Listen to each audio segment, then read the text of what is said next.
আজকে ভগিবাবু ফের আপনাদের সামনে উপস্থিত হয়েছে। ঠিক আছে, যদি খুব ভালো লাগে তাহলে আপনার গাইস একটুখানি কমেন্ট করে দেবেন। ঠিক আছে, যেহেতু কি কি কথা আপনার সামনে বলেছে কথা বলো। পাখি আমার সামনে বলো, বলো পাখি, পাখি পাকা পেঁপে খা।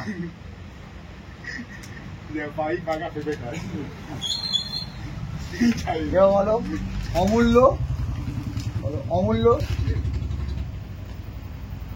বলতো পেতু অমূল্য, অমূল্য পেট পুরল, হাই তুলল, মরে গেল। সোজা বল, সোজা বস, ওইভাবে ওই দর্শক দেখছে। আচ্ছা, তোমার নামটা কি বলো? তোমার নাম কি? যেটা বলেছি যে নামটা, সে নামটা বলো। অরিজিনাল নামটা কি? আচ্ছা বলো। Good afternoon friends. Good afternoon.